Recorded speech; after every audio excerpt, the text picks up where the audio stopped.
이 시간에도 하나님의 풍성하신 은혜가 우리 개인과 또 우리 가정과 또 하나님의 교회에 풍성하게 임하시기를 간절히 바랍니다.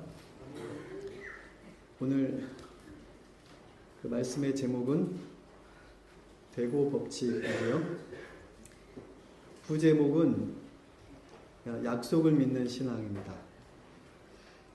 본문은 민수기 13장과 14장 1절부터 9절까지 좀 본문이 좀 긴데요. 중요한 부분들만 좀 확인하면서 말씀을 나누도록 그렇게 하겠습니다. 여러분 혹시 이런 법칙이 있는 거 알고 계신가요? 대고 법칙. 이상대라고 하는 분이 쓴 책에 있는 그런 글입니다.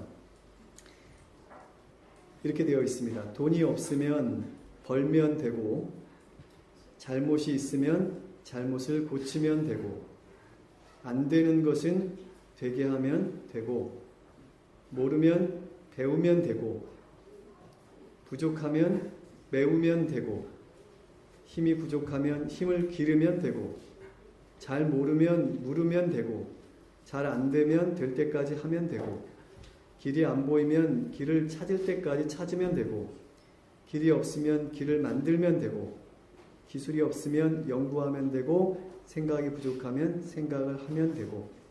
네. 뭐 어려운 게 하나도 없네요. 그냥 다 되는데요. 사랑받고 싶으면 사랑하면 되고. 네.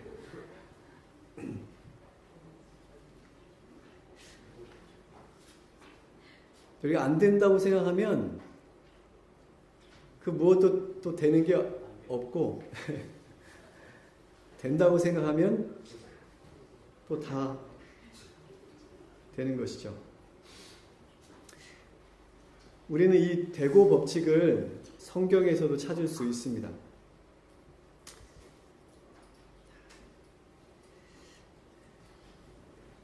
민수기 13장에 가면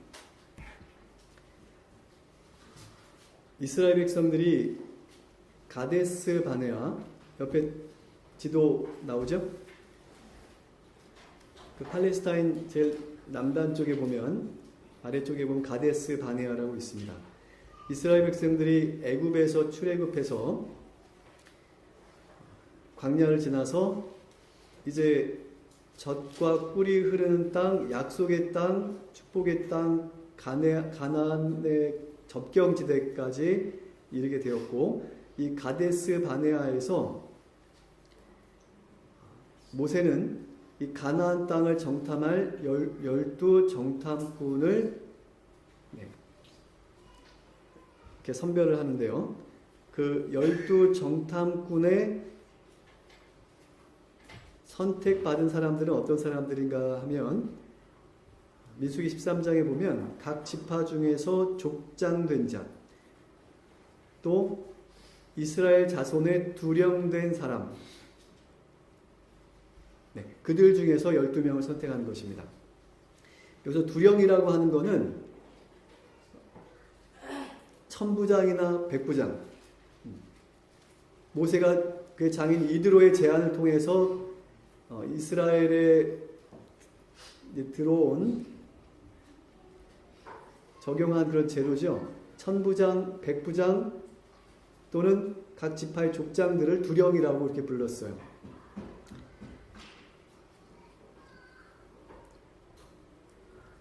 이거는 성인 남자들을 말하는 거죠. 그리고 정탐을 해야 되기 때문에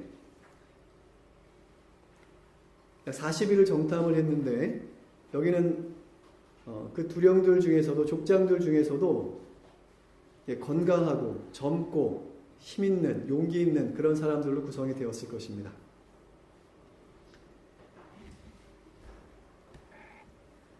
그 이스라엘 백성들이 애굽에 출애굽할 때 장정만 60만이라고 했습니다.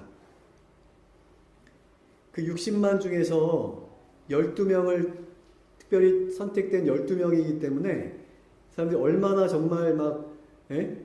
용기 있고 또 지혜롭고 여기 출애굽기 18장 21절에 보면 그 천부장이나 백부장을 뽑을 때 이런 사람들을 뽑았다고 그랬어요. 그대는 또 온 백성 가운데서 제덕이 겸전한 자, 곧 하나님을 두려워하며 진실무망하며 불의한 일을 미워하는 자를 빼서 백성 위에 세워 천부장과 백부장과 50부장과 10부장을 삼아라.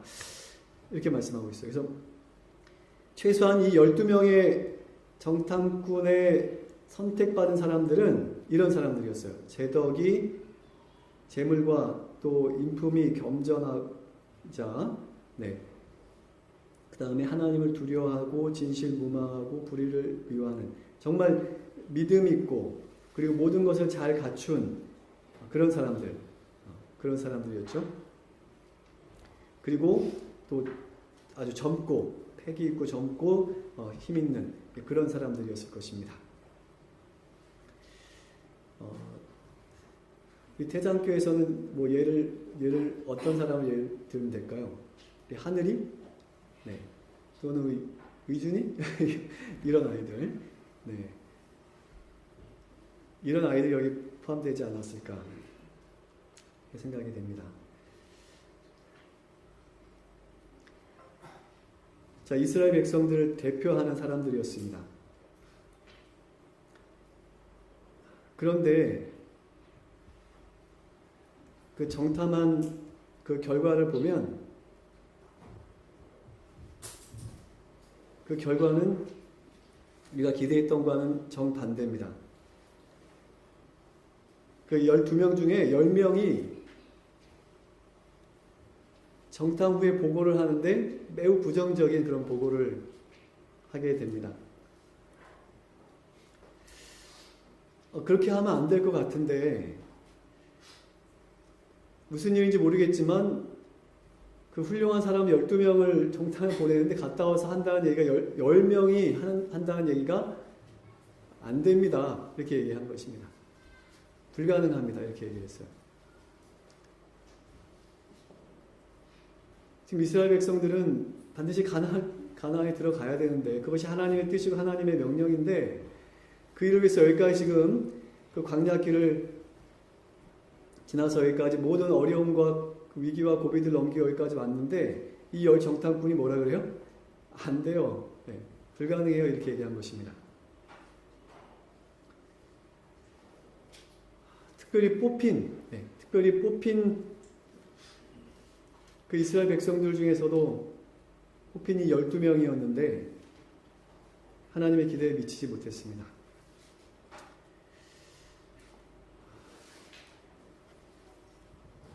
출애굽기 18장 21절에 있는 말씀대로 저 말씀에 준하는 저 말씀에 맞게 만약에 사람들을 뽑았다면 이렇게 상황이 부정적으로 어렵게 돌아가지 않았을 것인데요.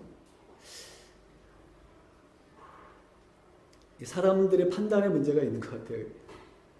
사람 자체가 한계가 있기 때문에 우리가 하나님의 일을 위해서 기도하면서 하나님의 일을 할 사람들을 우리가 선출하지만 그게 한계가 있는 것 같아요. 우리 재림교회도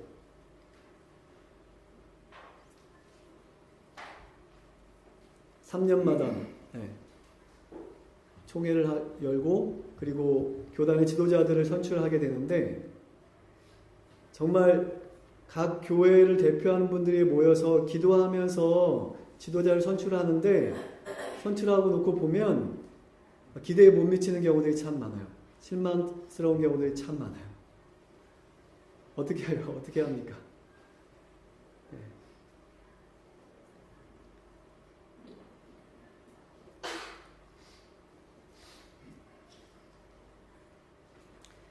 우리 재림교회 형편은 어떤가요?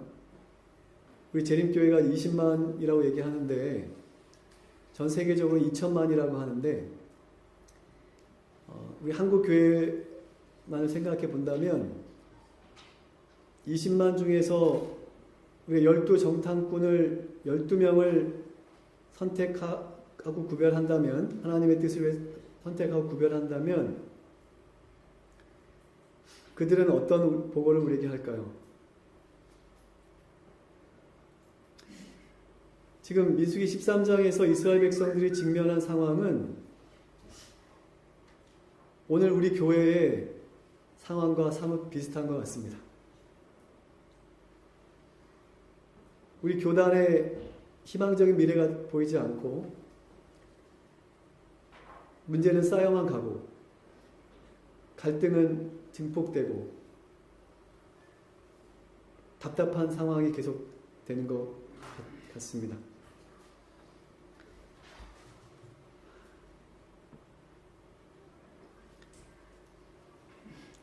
인간의 한계인 것 같습니다.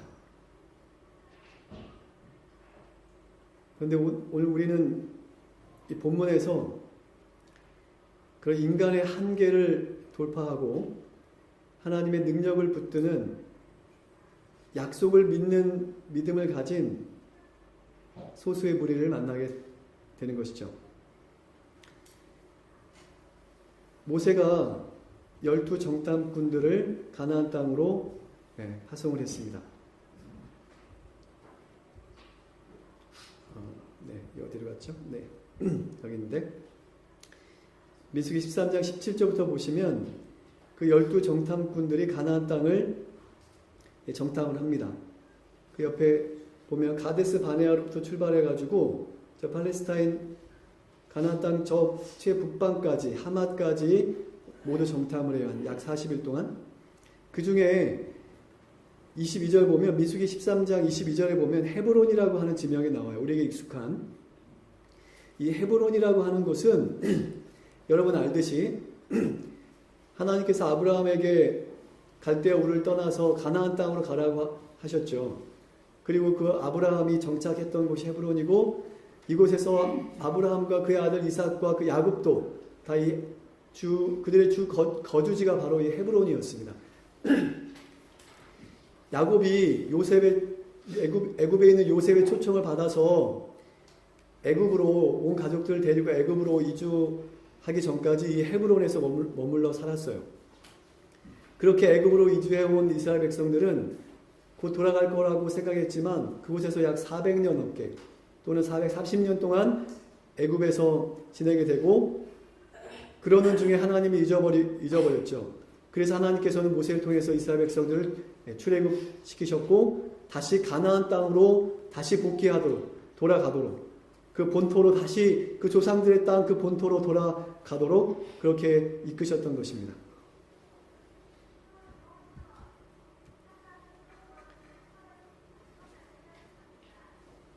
그리고 이 가나안 땅은 아브라함과 이삭과 야곱 우리 믿음의 조상들이 살았던 믿음의 본토일 뿐만 아니라 그곳에 이 헤브론에서 약 3km 떨어진 마므레라고 하는 곳에는 거기는 아브라함과 사라 그리고 이삭과 리브가 그리고 야곱과 그의 아내 레아 그의 사랑하는 아내 라헬은 여기에 묻히지 못했는데 여기 다 묻혀 있어요. 거기 부모님들이 그리고 조상들이 거기 다 그곳에 묻혀 있는 곳입니다.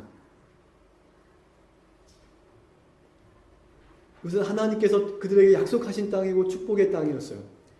그래서 무슨 일이 있어도 반드시 다시 그 가나안 땅으로 가야만 될 그런 운명이었죠.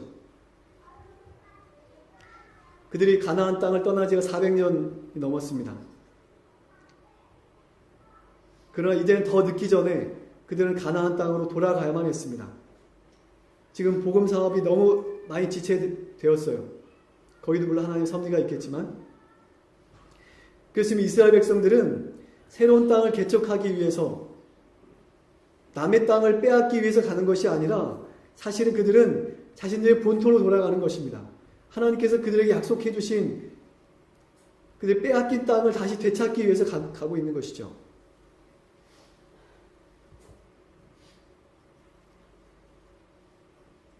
그 가나안 땅에 가니까 민수기 13장 23절에 보면 그곳에서 그들이 모세가 거기 가나안 땅에 가서 그 지역에서 얻은 그 과실들을 가지고 오라고 그렇게 부탁을 했었거든요. 그래서 그 가나안 땅에서 얻은 이 포도 한 송이를 이 장정 두 사람이 막대에 깨어서 메고 가져왔어요. 그러니까 장정 두 사람이 들어야 될 만큼 그렇게 엄청난, 포도 한 송이가 그렇다는 거예요. 포도 한 송이가. 그래서 이 가나안 땅이 얼마나 비옥하고 풍부한 땅인지, 얼마나 축복받은 땅인지를 우리가 이거 단적으로 이거 하나만 가지고도 우리가 이해할 수가 있습니다. 이 가나안 땅은 하나님의 백성들이 얻게 될, 하나님의 백성들이 밟게 될, 살게 될 하늘 가나안을 상징하고 있죠. 하늘 가나안은 그곳의 과일은 얼마나 풍성하고 또 얼마나 맛있을지 상상이 안 됩니다. 이 포도 한 송이가 거의 주먹만 할 것 같은데, 그 포도 중에도 거봉이라는 게 있잖아요. 사실 별 크지도 않은데 거봉이라고 이렇게 파는데 그것도 얼마나 맛있는지 몰라요. 근데 이 가나안 땅에서 얻은 이 포도는 얼마나 맛있었을까? 우리가 하늘 가나안에서 먹을 포도는 우리가 하늘에 가서도 우리가 포도 재배를 한다 그랬어요. 그 각시대 대행태 보면 거기서 우리가 먹을 그 포도는 얼마나 달콤하고 맛있을까? 네.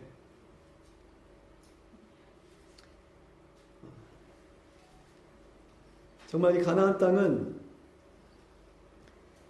비옥한 땅이었을 뿐만 아니라 하나님의 축복을 받은 그런 땅이었습니다. 그러므로 하나님의 축복을 받은 하나님의 백성들이 반드시 얻어야 되고 들어가야 되고 살아야 될 그러한 곳이었죠. 단지 이 가나안 땅은 비옥한 땅일 뿐만 아니라 이 가나안 땅은 굉장히 중요한 지역적으로, 지정학적으로 굉장히 중요한 위치에 있어요. 자, 여기죠. 여기 빨간 원으로 표시되어 있는 곳이 지금 팔레스타인 또 고대 가나안 땅입니다. 지도를 이렇게 놓고 보면 이 가나안 땅은 세계의 중심 가운데 있습니다. 그렇죠? 그래서 오순절 성령의 역사를 통해서 복음이 온 세계로 복음이 전해지는 계기가 되었는데요. 1차적으로는 그 복음이 제자들에 의해서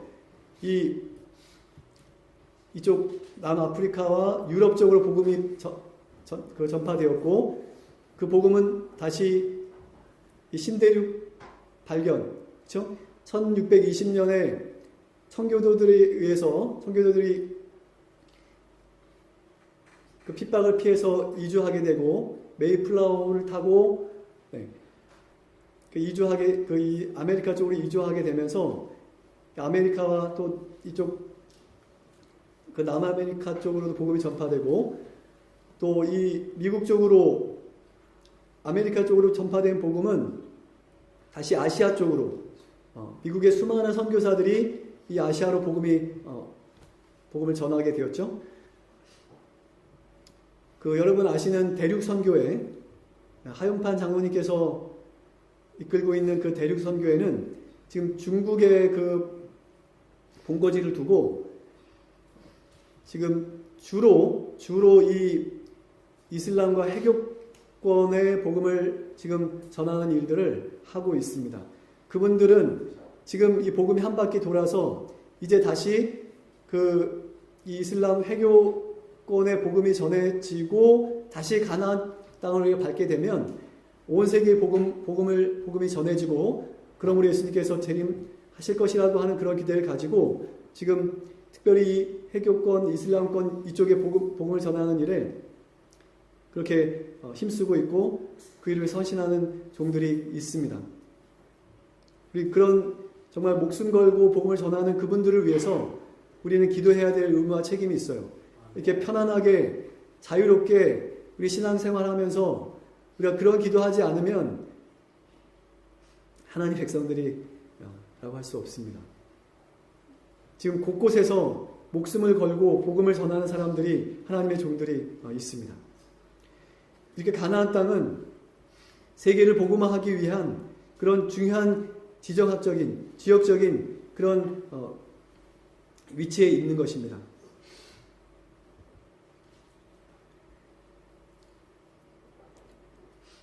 이스라엘 백성들이 가나안 그 주민들과 그냥 이웃하면서 행복하게 같이 살았으면 좋았을 텐데 그렇게 했으면 안 되겠냐고 그렇게 생각하시는 분들도 있어요.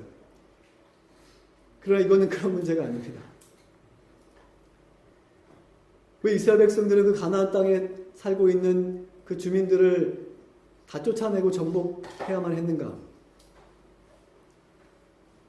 창조주 하나님을 믿는 신앙이 없는 우상을 숭배하는 그들과 이웃하며 함께 살 수 없어요. 그렇게 되면 그 순수한 이 복음이 오염되고 복음의 사명이 그만큼 지체되고 그렇게 되기 때문에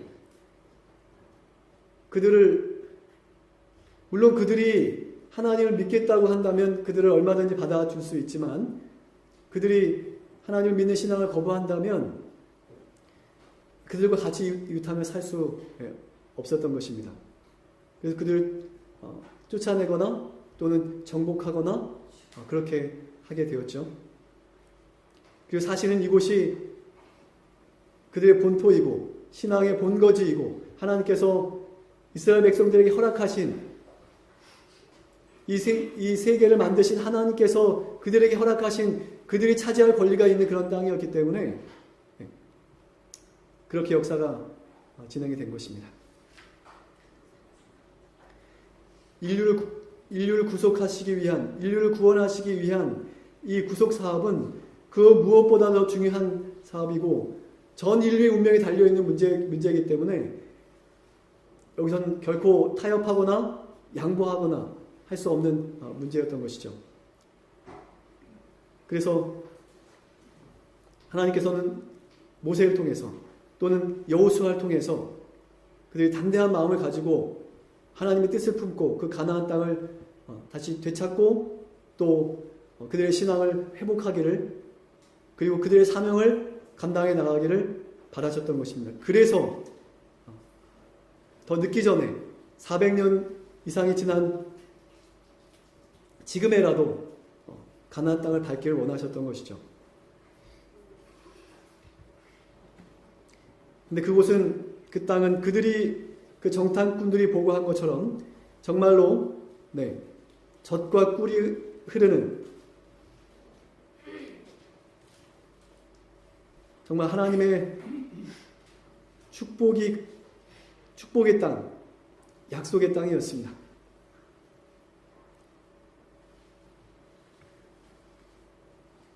근데 27절에 그렇게 긍정적으로 보고하다가 갑자기 28절에 그러나 이렇게 나옵니다. 그러나라고 이렇게 갑자기 그래서 그러므로 이렇게 됐으면 얼마나 좋았을까요? 그러므로 이렇게 했어야 되는데 그러나 이렇게 된 것입니다.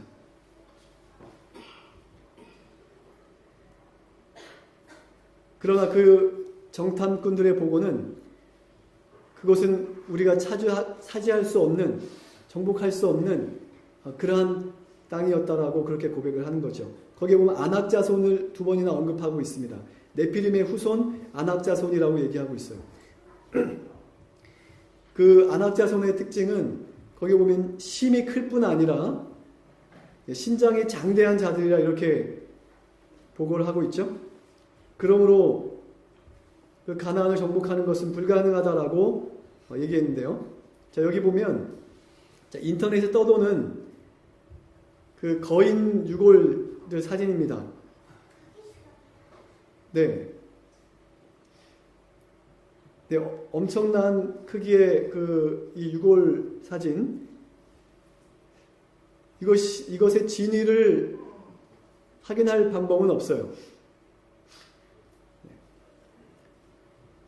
그러나 우리 성경을 통해서 고대의 장대한 자들 또는 정말 엄청난 체력과 힘을 가진 그런 존재들이 고대에 살았다라고 하는 사실을 우리는 이해하게 되는데요.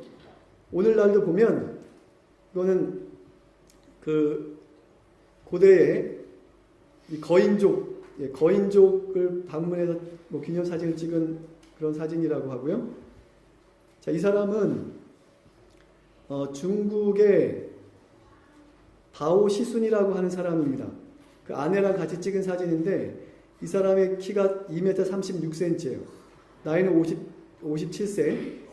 이 사람은 지금 세계 기네스북의 세계 최장신으로 등재되어 있는 그런 사람이에요. 사실은 이 사람보다 더 큰 사람이 있었어요. 우크라이나의 레오니드라고 하는 사람인데 이 사람은 2m 58cm인데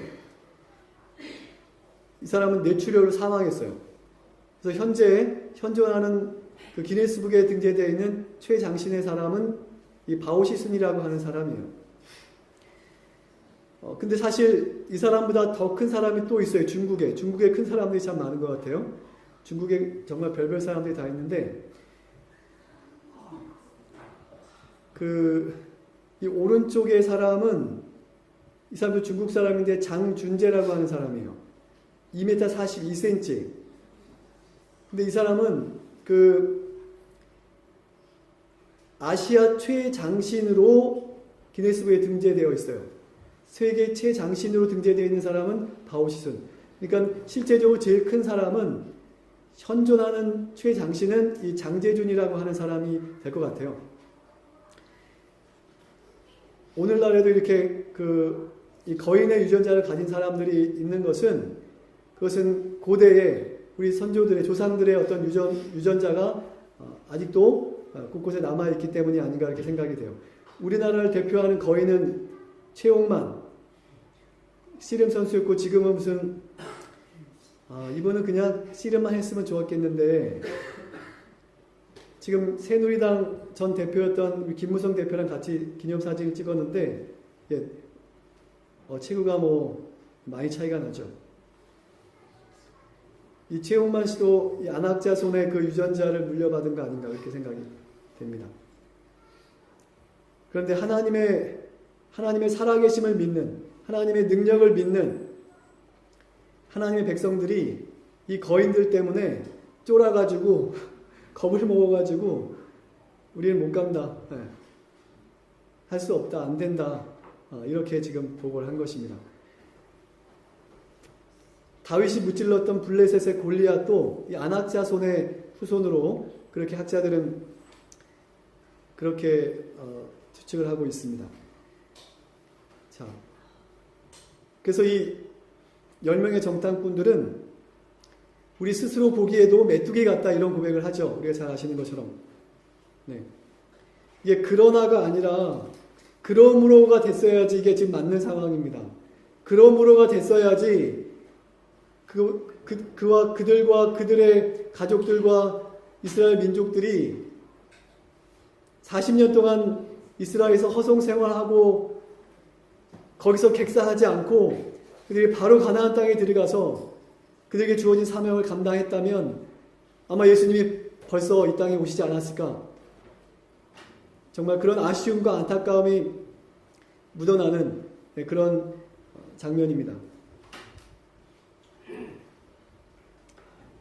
그런데 여러분, 우리가 과거로 돌아가서 우리가 이 12명의 정탐꾼의 입장이었다면 우리는 어떻게 했을지 한번 생각해 보는 것도 재미있을 것 같습니다. 만약 내가 그 당시에 그 상황에 있었고 내가 그 12명의 정탐꾼 중에 한 명이었다면 나는 어떤 복을 했을 것 같습니까? 여러분들은 어떤 복을 하셨을까요? 여러분들의 입에는 그러나라고 하는 말이 나오지 않았기를 바랍니다. 여러분의 입에는 그러나라고 하는 말이 나오지 않기를 정말 바랍니다. 사실 그 정탐꾼들이 보고한 것만큼 그들이 직면한 그들의 그 실제 상황이 그렇게 절망적이질 않았어요. 그 부자 선지자에 보면 그들이 과장해서 말했다라고 그렇게 기록을 하고 있습니다. 그들이 직면했던 상황은 사실 그렇게 나쁜 상황이 아니었어요. 그들이 만약에 그들이 그러나라고 말하기 전에 그들이 여기 가데스 바네아까지 올 때까지 하나님께서 그들을 어떻게 인도하셨는지를 그들이 기억했다면 그들이 그러나가 아니라 그러므로로 바뀌었을 것이고 이스라엘 역사는 바뀌었을 것이고 인류의 역사는 바뀌었을지 모르겠어요.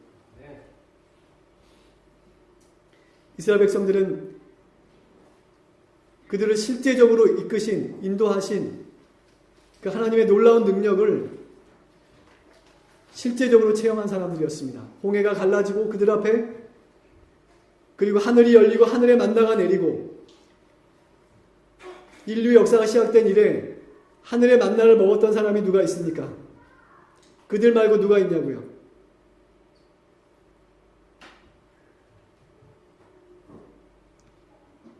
그들은 매일 매순간 먹이시고 입히시고 그들을 지키시고 보호하시는 하나님을 가까이서 경험하고 느꼈던 그런 사람들이었어요. 정말 그들이 느낄 수 있을 만큼 하나님은 그분들 가까이 계셨어요. 그리고 그분의 능력을 그들에게 나타내 보여주셨죠. 그런데 지금 이 상황은 도무지 이해가 납득이 안 되는 그런 상황입니다. 그들은 지금 기억 상실증에 걸린 사람들 같아요. 그들은 하나님이 없는 것처럼 그렇게 지금 얘기하고 있습니다. 이 10명의 정탐꾼들은 입에 거품을 물고 가나안 땅에 들어갈 수 없다고 가나안 땅을 향해 가는 것을 반대하고 있는 것이죠. 정말 이 사람들이 하나님의 능력과 보호로 그 광야를 건넌 사람들이 홍해를 건넌 사람들이 맞는지 정말 의심스럽죠. 그들이 정말 하나님을 만난 사람들이라면 그들이 하나님을 경험한 사람들이라면 믿는 사람들이라면 결코 이렇게 말할 수 없었을 것입니다. 그런데 다행히도 그 12명의 정탐꾼들 가운데는 그 10명의 부정적인 자들과는 전혀 다른 시각을 갖고 있는 두 사람이 있었죠. 그 두 사람 중에 한 명의 갈렙이 먼저 용기 있게 말했습니다. 뭐라고요? 우리가 곧 올라가서 그 땅을 취하자. 능히 이기리라. 이렇게 말했습니다. 이러기도 쉽지가 않아요. 지금 한두 명이 반대하는 것이 아니라 지금 압도적으로 10명이 12명 중에 10명이 지금 입에 거품을 물고 반대하고 있는 것입니다. 그때 갈렙은 앞으로 나서서 올라가자고 우리가 능히 이길 것이라고 그렇게 외치는 것입니다. 믿음이 없다면 이렇게 나서기가 쉽지가 않습니다. 이런 상황에서. 네. 갈렙은 정말 믿음 있는 사람이었어요. 민수기 14장으로 가면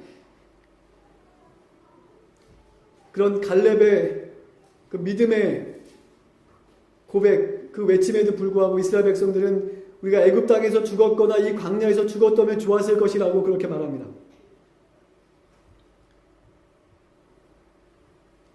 이스라엘 백성들은 거의 지금 이제 이성을 잃고 그리고 이스라엘 진영에는 지금 막 폭동이 일어나려고 하는 그런 상황입니다. 그 상황에서 모세와 아론은 민수기 14장 5절에 보면 모세와 아론은 그 상황을 감당할 수가 없어서 그냥 백성들 앞에 엎어져 버렸어요. 모세와 아론은 이 광야를 건너면서 지나면서 수없이 정말 백성들을 통해서 어려움을 겪고 당해왔기 때문에 지금 이 상황은 이제 정말 이제 감당을 못해서 그냥 모세와 아론은 그냥 백성들 앞에 그냥 엎어진 상황이에요. 그때 다시 갈렙이 눈의 아들 여호수아와 함께 다시 일어났습니다. 그리고 다시 그 백성들 앞에, 이성을 잃고 있는 그 백성들 앞에, 절망하고 있는 백성들 앞에 나서서 이렇게 얘기하는 것입니다. 민수기 14장 6절에 보면 옷을 찢고, 이 이스라엘 백성들이 옷을 찢는 것은 그들 마음속에 있는 극심한 슬픔이나 그 분노를 표현할 때 옷을 찢는 것입니다.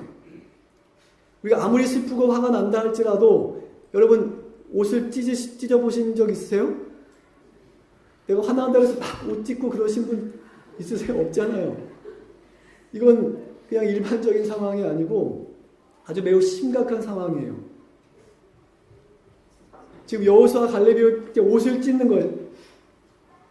사실 여호수아와 갈렙은요, 지금까지 이스라엘 백성들이 수도 없이 불평하고 원망하고 그 지도자 모세와 아론에게 이게 뭡니까? 대항하고 그렇게 악하게 행동했지만 잘 참고 잘 지나왔어요. 여호수아 갈렙이. 그런데 지금 이 상황은 너무 지금 아주 긴박한 상황이었습니다. 아주 심각한 상황이었어요. 그 상황에서 이 여호수아 갈렙이 옷을 찢습니다. 그래서 우리가 이렇게 아무 때나 이성을 잃고 막 분노하고 막 옷을 찢고 아무 때나 그렇게 하면 안 돼요. 결정적인 순간에 우리가 큰 물줄기를 돌려야 되는 그런 상황에서는 우리가 정말 의분을 내고 옷을 찢고 그렇게 해야 될 때가 있지만 아무 때나 그렇게 하면 안 돼요. 이성을 잃어버린 그 이스라엘 백성들, 통제할 수 없는 그 긴박한 상황, 자칫 잘못하면 지도자가 돌에 맞아 죽을 수 있는 그런 긴박한 상황에서 이 여호수아와 갈렙은 나선 것입니다. 목숨을 걸고 나선 것이에요. 그러면서 그들이 하는 얘기가 여호와께서 우리를 기뻐하시면 우리를 그 땅으로 인도하여 들이시고 그 땅을 우리에게 주실 것이다라고 말하는 것입니다. 그들이 우리의 밥이라고 말하는 것입니다. 우리가 잘 아는 말씀이죠. 지금 이 갈렙과 여호수아는 그냥 어렵지만 해보겠다는 정도가 아니었어요. 노력해보겠다는 것이 아니라 능히 이길 것이다. 그들은 우리의 밥이다라고 말하고 있는 것입니다. 그 10명의 정탐꾼들과는 완전히 반대되는, 정반대되는 그런 지금 고백을 하고 있는 것이죠. 이것이 하나님을 믿는 사람들의 신앙이고 믿음인 것입니다. 약속을 믿는 신앙인 것이죠. 하나님의 약속에 대한 믿음이 없다면 이렇게 말하기 어렵습니다. 이렇게 나서기 어려워요. 여호수아 갈렙은 하나님께서 그들에게 보여주신 비전과 약속을 믿고 담대하게 이성을 잃은 백성들 앞에 나섰고 그들에게 맞선 것입니다.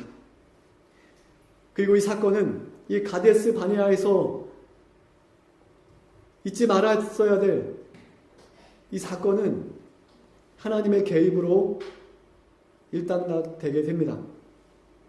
만약 하나님께서 개입하지 않으셨다면 모세와 아론 그리고 여호수아 갈렙은 그들의 생명을 보존할 수 없었을 것입니다. 그래서 하나님께서 개입하셨어요. 때때로 우리 힘으로 할 수 없는 그런 상황에는 하나님께서 때때로 적극적으로 개입하시는 것을 우리가 경험하게 됩니다.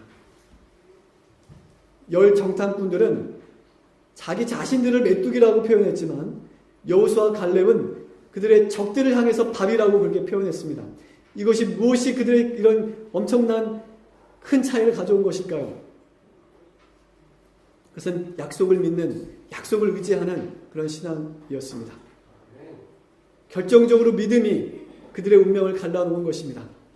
결정적으로 하나님의 약속을 믿는 그 믿음이 그들의 역사를 바꿔놓은 것입니다. 우리가 오늘 본문을 통해서 우리가 확인할 수 있는 두려운 사실은 이 10명의 정탐꾼들의 부정적인 보고를 들은 이 백성들은 우리가 광야에서 죽었다면 좋았을 것을 그렇게 고백했는데 그들이 고백한 대로 여호수아와 갈렙을 제외한 이 출애굽 1세대들 전부는 다 광야에서 비극적으로 그들의 삶을 끝냈습니다. 객사했습니다. 그러나 여호와께서 우리를 기뻐하시면 우리를 그 땅으로 인도하여 들이시고 그 땅을 우리에게 주실 것이다 라고 외쳤던 고백했던 여호수아 갈렙은 모세와 아론도 들어가지 못했던 가나안 땅을 밟을 수 있는 그런 놀라운 특권과 축복을 누렸어요. 그들은 우리의 밥이라고 외쳤던 그들의 말대로 그들은 가나안 족속들을 쫓아내고 그 이후에 하나님의 뜻, 하나님의 그 소원이었던 그 가나안 땅을 다시 되찾는 일에 그 거룩한 하나님의 뜻을 이루는 일에 헌신하는 그런 위대한 사람들이 되었어요. 그들은 하나님의 역사를 이룬 위대한 믿음의 영웅들이 되었습니다. 열 정탐꾼들과 백성들도 또 여호수아와 갈렙도 다 자신들이 생각하고 자신들이 말한 대로 되었습니다. 또는 자신들이 믿은 대로 되었습니다. 오늘 우리가 생각하는 대로 되고 오늘 우리가 말하는 대로 되고 오늘 우리가 믿은 대로 되는 것은 그것은 하나님의 법칙이에요. 그것은 성경의 법칙입니다. 오늘 여러분은 어떤 생각을 하고 또 어떤 말을 하고 또 어떤 믿음으로 어떤 기대를 하고 계십니까? 오늘 우리도 우리 태장교회 모든 믿음의 가족들이 장애물 앞에서 쫄고 비겁하게 돌아서는 자들이 아니라 믿음으로 맞서고 믿음으로 돌파하고 하나님께서 우리에게 주신 그 놀라운 특권과 복을 축복을 믿음으로 감당하는 우리 모두가 될 수 있게 되시기를 바랍니다. 가나안 땅에 들어갈 수 있는 믿음으로 가나안 땅을 접수하고 우리에게 주신 축복과 사명을 감당하는 우리 모두가 되시길 다시 한번 간곡히 호소하고 부탁드리면서 말씀을 마치도록 하겠습니다. 기도하시겠습니다. 하나님 아버지, 오늘 우리에게 여호수아와 갈렙의 마음속에 있었던 약속을 믿는 그런 신앙을 아버지 우리 마음 가운데 다시 한번 회복할 수 있게 도와주시고 우리 앞에 많은 어려움과 장애물이 있지만 그러나 믿음으로 그 너머에 계신 그 너머에 있는 놀라운 축복과 하나님의 능력, 우리를 인도하신 능력을 바라보고 우리가 앞으로 나아가는 자들 될 수 있게 도와주시고 우리의 사명을 감당하는 자들 될 수 있게 도와주시고 결코 나약해지지 아니하고 결코 뒤로 돌아서지 아니하고 하늘 가나안까지 믿음으로 진군해 나가는 우리 모두가 될 수 있도록 인도해 주시기를 사랑이 많으신 우리 구주 예수 그리스도의 이름으로 간절히 기도드립니다.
크고 놀라우신 사랑과 십자가의 크고 다함없는 은혜와 성령님의 감동 감화하심이 약속을 믿는 신앙을 따라 믿음으로 걷기 원하는 우리 모든 태장교회 성도들의 삶 속에 영원토록 함께할지어다. 아멘.